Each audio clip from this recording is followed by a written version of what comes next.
Halo, apa kabar? Saatnya Anda menyimak berita Sumut bersama saya, Tia Anissa. Sejumlah berita menarik akan kami sajikan untuk Anda dan berikut 3 berita utama hari ini. Unjuk rasa protes kenaikan gaji DPR di Medan berakhir ricuh. 2 pos polisi dibakar pengunjuk rasa.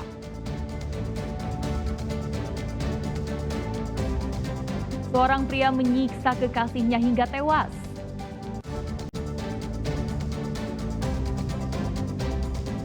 Panik, 2 kurir ganja tabrak polisi saat razia.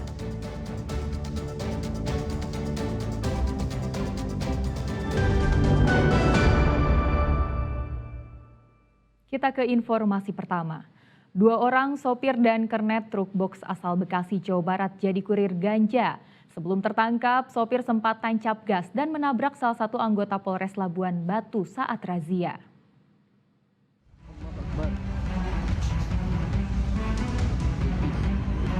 Rabu petang, 2 pria yang merupakan sopir dan kernet truk box ditangkap di Jalan Aik Kanopan, Labuhan Batu. Keduanya bernama Udin dan JF alias Nando. Ditangkap karena menabrak anggota Polres Labuhan Batu, Ibda Sandro Panjaitan, sekaligus membawa ganja. Mulanya Polres Labuhan Batu sedang menggelar razia menyusul adanya informasi truk yang membawa ganja dari Medan menuju ke Jakarta. Saat polisi memberhentikan truk yang ditumpangi kedua tersangka, mereka malah injak gas dan menabrak anggota polisi hingga terkapar. Laju truk pun terhenti di pos timbangan LLAJ.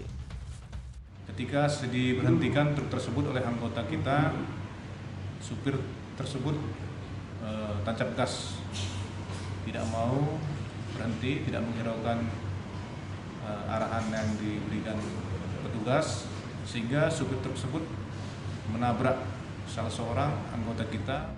1,4 kg ganja sempat dibuang oleh tersangka untuk menghilangkan jejak. Ganja itu merupakan barang titipan seseorang asal Medan yang tinggal di Jakarta. Rencananya ganja akan diedarkan di Jakarta. Ganja kami temukan di pinggir jalan karena ketika mobil tersebut kami kejar melarikan diri, supir sempat mencampakkan beberapa bungkusan keluar dari kabin mobil. Namun kami berhasil menemukan barang bukti dan setelah kami hadapkan, kedua tersangka mengakui bahwa benar. Kedua tersangka merupakan warga Bekasi, Jawa Barat. Sementara Ibda Sandro Panjaitan yang ditabrak oleh tersangka mengalami luka berat dan dirujuk ke rumah sakit di Medan. Tuti Alawiyah Lubis melaporkan dari Labuhan Batu.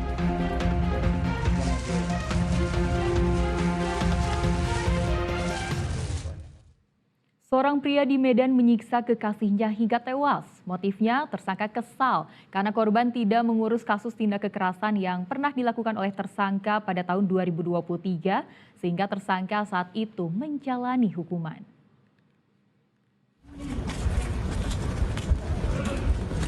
David Chandra kembali ditangkap Reskrim Polrestabes Medan atas kasus yang sama, yaitu penganiayaan. Namun kali ini kekerasan yang dilakukan terhadap kekasihnya berujung kematian. Awalnya tersangka tidak mengakui perbuatannya. Tetapi setelah polisi melakukan serangkaian penyelidikan hingga ke rumah pelaku di Jalan Pukat 2 Medan, polisi menemukan barang bukti dan berkas bercak darah yang merujuk kepada kasus penganiayaan. Salah satu bukti yang ditemukan polisi ada di dalam rekaman ponsel pelaku. Polisi pun mengungkap motif kekerasan berujung kematian itu. Bahwa sakit hati. Pernah tahun 2023 si pelaku ini adalah pernah menjadi tersangka di tempat kami juga. Di tempat ini sama. Pelaku penganiayaan dan kekerasan. Dengan pelaku penganiayaan kekerasan pada saat itu ada salah satu saat ini jadi korban, dulu pacarnya si pelaku.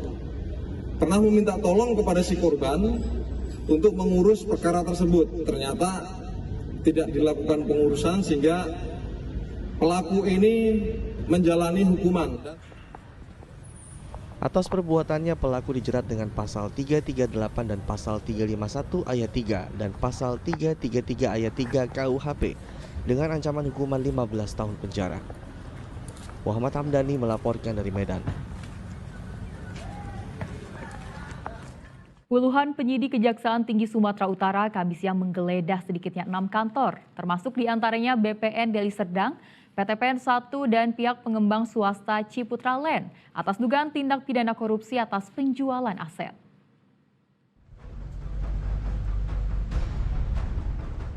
Penggeledahan serentak di 6 lokasi dipimpin oleh Asisten Pidana Khusus Kejaksaan Tinggi Sumatera Utara Muhammad Jeffrey.